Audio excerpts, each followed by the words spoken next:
हमारी संस्था संस्कृति संज्ञान प्रतिष्ठित और अनेक उच्च पदाधिकारियों और जनसेवकों के सहयोग से बना एक समूह है। इस समूह में कई वरिष्ठ लोग शामिल हैं। इस संस्था की बागडोर संभाली है डॉक्टर प्रदीप कुमार सिंघल जी ने। प्रदीप जी हमारी संस्था के अध्यक्ष भी हैं। पेशे से डॉक्टर प्रदीप अपोलो अस्पताल में सीनियर चिकित्सक के पद पर हैं। डॉक्टर प्रदीप कुमार सिंघल एक डॉक्टर होने के साथ साथ देश भर के लोगों में सनातन धर्म और संस्कारों को लेकर जागरूकता पैदा करना चाहते हैं, जिसके लिए उन्होंने संस्कृति संज्ञान नाम से इस संस्था की स्थापना की। देखिए, संस्कृति संज्ञान का बहुत ही सरल भाषा में मतलब ये है कि अपनी जो संस्कृति है उसको समझना, उसका ज्ञान होना। उसका संज्ञान का मतलब किसी चीज़ का ज्ञान लेना, किसी चीज़ को समझना। तो ये जो संस्कृति संज्ञान संस्था है, हमने इसी उद्देश्य से बनाई। इसका 4 साल पहले हम लोगों ने जो इसकी स्थापना की, इसका जो मुख्य उद्देश्य है कि कैसे पुजारियों द्वारा परिवारों को रामचरितमानस पढ़ने के लिए, नित्य पढ़ने के लिए प्रोत्साहित किया जाए। ये हमारा मेन उद्देश्य, हम इसको लेकर चले। इस पे काफ़ी बौद्धिक हुआ, काफ़ी चर्चा हुई। तो पहले ये देखा गया कि जो हमारा भारतीय समाज है उसमें अपनी संस्कृति और धर्म में नित्य प्रतिदिन जो है उसमें लोगों की आस्था कम हो रही है। ये बड़ा चिंता का विषय है, क्योंकि आप ये समझ लीजिए भारतवर्ष तभी तक जीवित है जब तक हमारी संस्कृति और धर्म जीवित है। ये बिल्कुल हर आदमी को ये समझना चाहिए। डॉक्टर प्रदीप ने अपने सपने को पूरा करने का बीड़ा अकेले ही नहीं उठाया। उनके साथ समाज के कुछ गणमान्य हस्तियां भी समय के साथ जुड़ती चली गई, जैसे कि कैलाश मानसरोवर धाम समिति के राष्ट्रीय अध्यक्ष श्री उदय कौशिक जी। कौशिक जी ने हमारी संस्था में संरक्षक मंडल का पद संभाला हुआ है। उद्योगपति डॉक्टर आर.सी. बंसल ने वरिष्ठ राष्ट्रीय उपाध्यक्ष का पद संभाला हुआ है। इनके अलावा सत्य प्रकाश त्रिपाठी उपाध्यक्ष पद पर हैं। पेशे से ये वरिष्ठ पत्रकार सत्य प्रकाश जी पूर्व राजनीतिक संपादक डीएलए रह चुके हैं। स्वामी तुलसीदास जी ये कह रहे हैं कि इसका प्रभाव कितना है कि काक हो पिक बको मराला, है ना।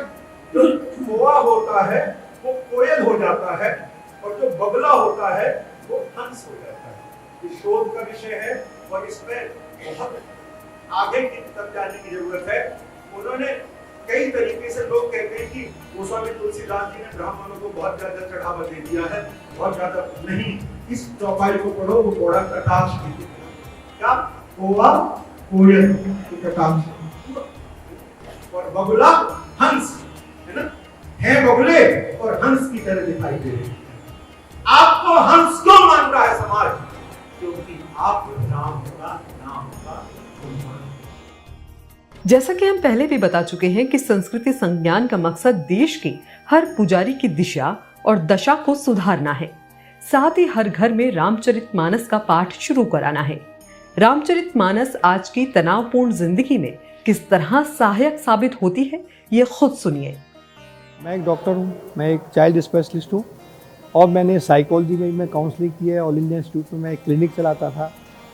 एक बार एक अच्छे वो व्यवसायी हैं, ग्रेटर क्लास में रहते हैं, अग्रवाल साहब हैं, वो उनका फ़ोन आया, किसी ने मेरा नंबर दिया कि भाई मैं अपने बच्चे को दिखाना चाहता हूँ, आपका ही नाम सबने सजेस्ट किया। वो मेरे पास आए, मैंने घर पे बुलाया उनको, उनके बच्चे से मैंने बात की तो मालूम चला उसको क्या तकलीफ़ थी। उसको तकलीफ़ ये थी कि वो कभी कभी बहुत ज़्यादा हाइपर एक्टिव हो जाता था, कभी कभी वो एग्रेसिव हो जाता था, कभी कभी वो डिप्रेशन में चला जाता था। तो मैंने पूछा भाई ऐसा क्यों होता है? तो उसने कहा जी मैं फेसबुक करता हूँ, इंस्टाग्राम करता हूँ, कोई मुझे लाइक कर देता है तो मैं खुश हो जाता हूँ, कोई मुझे डिसलाइक करता है या कुछ गलत लिख देता है तो मैं डिप्रेशन में चला, सारा दिन ये चलता रहता है। तो ना उसका पढ़ने में ध्यान, ना कहीं।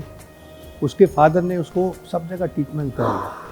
तो उसके फादर ने कहा जी, मैंने कहा देखिए भाई इसका जो मैं इलाज आपको बताने जा रहा हूँ, तो मैं आपसे कोई फ़ीस नहीं लूँगा, इसका जो मैं इलाज बताने जा रहा हूँ आपको वो आप करेंगे तभी ये बच्चा ठीक होगा।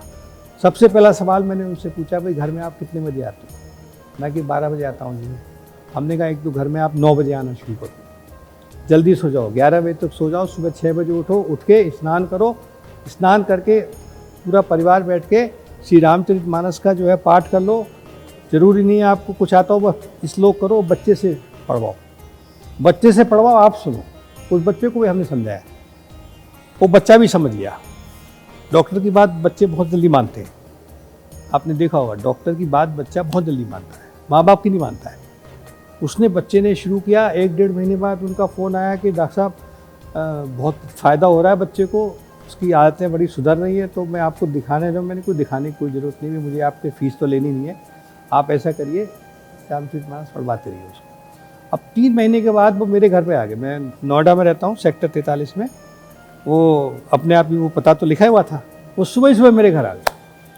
बोले डॉक्टर साहब मैं आपका धन्यवाद करने खुद इसलिए आया हूँ कि आपसे बात करता तो आप कहते कोई ज़रूरत नहीं आने की, कि बच्चे में 90% ज़्यादा सुधार है और अब बच्चा जो है पढ़ने में ध्यान लगा रहा है, अपना फोकस है। तो मेरा ये कहने का मतलब है, मैंने देखा है, मैं काफ़ी संघ के परिवारों में जाता हूँ, वहाँ परिवारों में बच्चे, माँ बाप जो है रामचरितमानस पढ़ रहे हैं या भागवत गीता पढ़ रहे हैं, बच्चे को पूरा गीता याद है, रामचरितमानस श्लोक याद है, तो वो बच्चा संस्कारी है।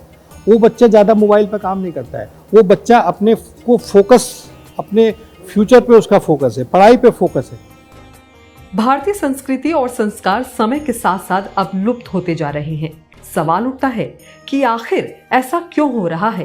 क्या लोग अब अपनी आस्था को अपनाने से कतराने लगे हैं? सनातन संस्कृति और संस्कारों की लौ फिर से हर घर में जगाने के लिए हमारी संस्था रात दिन काम कर रही है। संस्था की स्थापना के समय से ही कुछ सदस्य इस मकसद को पूरा करने में डॉक्टर प्रदीप का साथ भी दे रहे हैं, जैसे कि संस्था के महासचिव श्री संजय राय जी, जो कि पेशे से वरिष्ठ पत्रकार रहे हैं, वरिष्ठ राष्ट्रीय उपाध्यक्ष श्री प्रमोद मिश्रा जी, वरिष्ठ पत्रकार एवं लेखक श्री सोमदत्त शर्मा जी, जो कि राष्ट्रीय उपाध्यक्ष हैं, डॉक्टर राजीव नंदा जी, वरिष्ठ अधिवक्ता सुप्रीम कोर्ट, कानूनी सलाहकार हैं, और तृप्ति दुबे पेशे से सॉफ्टवेयर इंजीनियर हैं, लेकिन संस्था में वो राष्ट्रीय कोऑर्डिनेटर की भूमिका निभा रही हैं। जय श्री राम।